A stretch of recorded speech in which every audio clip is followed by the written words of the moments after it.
Hello friends, मैं अभय कुमार स्वागत करता हूं आपका अपने यूट्यूब चैनल टेक्नो मैथ्स 24/7 में। दोस्तों, आज हम हिंदी की बेसिक क्लासेस लेंगे जिसमें हमें उन क्वेश्चंस का अध्ययन करना है जो कि परीक्षा की दृष्टि से महत्वपूर्ण होते हैं। ये जो परीक्षाएं होंगी आपकी, चाहे वो BHU की परीक्षा हो, चाहे वो BHU CHS की परीक्षा हो, चाहे वो आपके लेखपाल या वीडियो की परीक्षा हो, ठीक है, चाहे वो आपका टेट सीटेट का परीक्षा हो, एस्टेट का परीक्षा हो, ठीक है, चाहे UPP UPSI इन सारे एग्ज़ाम्स की बात अगर हम कर लें जिनमें हिंदी आता है, ठीक है, इन सारे एग्ज़ाम्स के क्वेश्चन की दृष्टि से बहुत ही महत्वपूर्ण वीडियो है ये। इस वीडियो में हम इन्हीं सारे को एग्ज़ाम्स से रिलेटेड हिंदी के प्रश्नों को सीखेंगे और जहाँ से भी बेसिक हो सकता है उतना बेसिक हम लोग यहाँ पे पढ़ेंगे। आइए सबसे पहले बात करते हैं हिंदी भाषा की। देखिए, हिंदी भाषा में यहाँ पे दो शब्द की बात मैं करूँगा। पहले तो हिंदी की बात करते हैं हम लोग। अगर हम ये कहें कि हिंदी हम ऐसे लिखते हैं या फिर इस तरीके से लिखते हैं तो आपका जवाब क्या होगा, ठीक है। अक्सर लोग कहेंगे कि ये सही है और अक्सर लोग कहेंगे कि ये सही है, ठीक है। तो यहाँ पे मैं बता दूँ आपको कि यहाँ दो बातें आती हैं गाइज। एक तो होती है शुद्धता की और एक होती है मानकता की, ठीक है। शुद्धता का मतलब लिखने में जो शुद्ध हो और मानकता का मतलब जिसे आज के टाइम में मान्यता मिली हो। देखिए, लिखने की दृष्टि से, शुद्धता की दृष्टि से ये दोनों लिखा हुआ हिंदी एकदम सही है, ठीक है। शुद्धता की दृष्टि से आप ये हिंदी भी लिख सकते हैं और ये हिंदी भी लिख सकते हैं। परंतु अगर मानकता की बात करेंगे गाइज, तो मानकता के रूप में आपको ये जो पहले हमने लिखा हुआ है हिंदी जिसमें अनुस्वार यूज हुआ है, उस हिंदी को मान्यता मिली है। मतलब मानक हिंदी आपकी अनुस्वार वाली हिंदी है, ठीक है। आधा न वाली हिंदी को मान्यता नहीं मिली है, ठीक है। तो पहला क्वेश्चन तो आपका यही हो गया कि हिंदी का मानक रूप कौन सा है, इस तरीके से। दूसरी बात करते हैं। देखिए, हिंदी जो है ये किस भाषा का शब्द है। तो हिंदी जो है आपका, अब आप भी सोचेंगे कि हिंदी तो हिंदी भाषा का ही शब्द है, लेकिन गाइज ऐसा कुछ नहीं है। हिंदी हिंदी भाषा का शब्द नहीं है, ये जो है फारसी भाषा के शब्दों में से है। हिंदी जो है फारसी भाषा के शब्दों में से लिया गया है। इसके बाद हम बात करते हैं भाषा की। देखिए, भाषा क्या होती है पहले ये जानते हैं हम लोग, ठीक है। तो भाषा जो है ये संस्कृत के भाष धातु से मिलकर बना है। किससे बना है गाइस? संस्कृत के भाष धातु से मिलकर बना है, जिसका अर्थ होता है बोलना। जिसका अर्थ होता है बोलना। अब आप कहेंगे कि सर ये भाष धातु क्या है, तो इसके लिए मैं बता दूं, हम जब संस्कृत पढ़ते हैं तो संस्कृत में कई तरह की धातुएं पढ़ते हैं जिनसे हम लोग क्रिया बनाते हैं, ठीक है। इन धातुओं से हम लोग क्रियाएं बनाते हैं, जैसे पठ धातु, गच्छ धातु, ठीक है, वद धातु, क्रीड़ा धातु, ठीक है। तो इन धातुओं से हम क्या बनाते हैं? क्रिया। पठ से बन जाता है पठंती, ठीक है। वद से बन जाता है वदती, वदता, वदंती, जो भी बनता है, ठीक है। इस तरीके से ये क्रियाएं बनती हैं यहाँ पे। तो भाष धातु से भी जो शब्द बना है वो क्या है आपका? भाषा, ठीक है। अब देखिए, हिंदी भाषा की अगर हम बात करेंगे तो हिंदी भाषा को हमें करना क्या होता है? हिंदी भाषा को हमें शुद्ध रूप से लिखना, बोलना और पढ़ना ही सीखना है, ठीक है। लिखना, बोलना और पढ़ना ही सीखना है।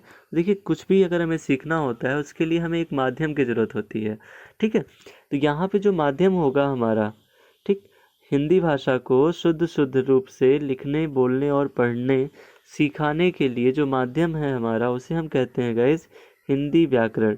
वो क्या कहलाएगा? हिंदी व्याकरण। हर भाषा का अपना अलग अलग व्याकरण होता है, जैसे इंग्लिश का ग्रामर होता है, ठीक है, इस तरीके से। और अपनी हर भाषाओं का अलग अलग व्याकरण, जैसे फ्रेंच के अलग व्याकरण होते हैं, ठीक है, जापानीज़ स्पेनिश के अलग व्याकरण होंगे, ठीक। इस तरीके से हिंदी भाषा का अपना खुद का एक व्याकरण है, संस्कृत भाषा का अपना खुद का व्याकरण है, ठीक है।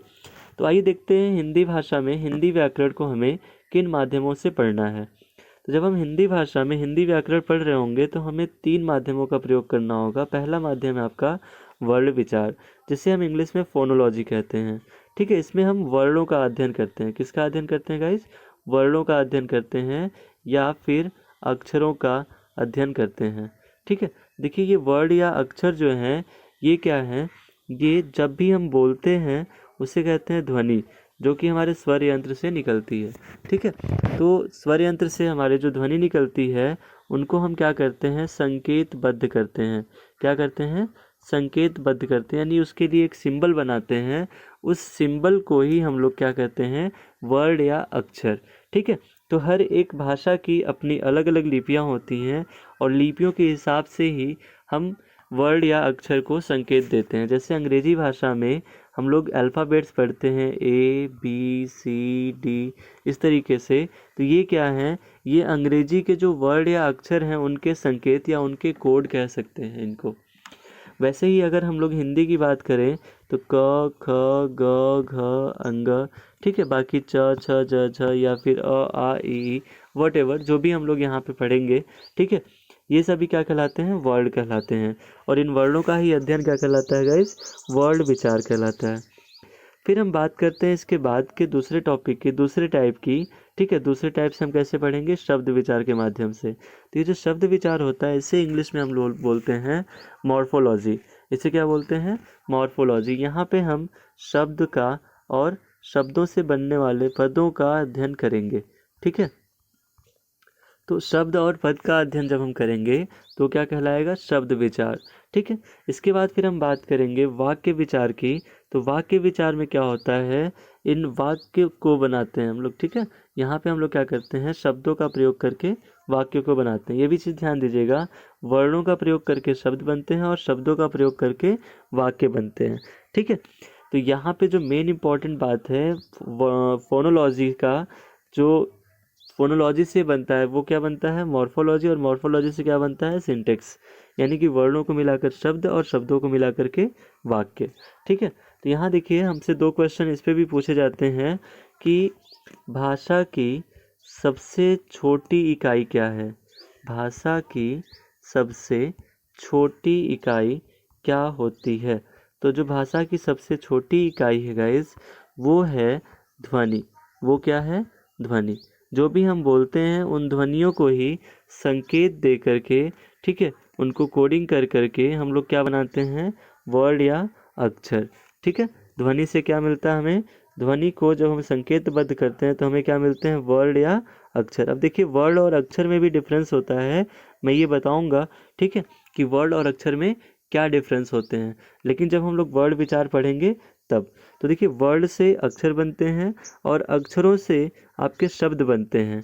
ठीक है, और ये जो शब्द होते हैं, शब्दों से पद बनता है और पदों से पदबंध बनते हैं। ठीक है, पदबंध जो होते हैं एक से अधिक शब्दों को मिलाकर के बनते हैं। ठीक है, और इस पदबंध से आपका उपवाक्य बनता है और ये उपवाक्य फिर क्या बनाता है गाइस, वाक्य बनाता है। और इसके बाद फिर ये जो वाक्य है ये आपके भाषा की सार्थक इकाई होती है। ये क्या होती है गाइस, भाषा की सार्थक इकाई। तो यहाँ पे 2 क्वेश्चन आपके तैयार इसमें भी हो गए। एक तो हो गया भाषा की सबसे छोटी इकाई। ठीक है, तो जो सबसे छोटी इकाई होगी वो कौन सी होगी गाइस, अभी मैंने बताया, वो है ध्वनि।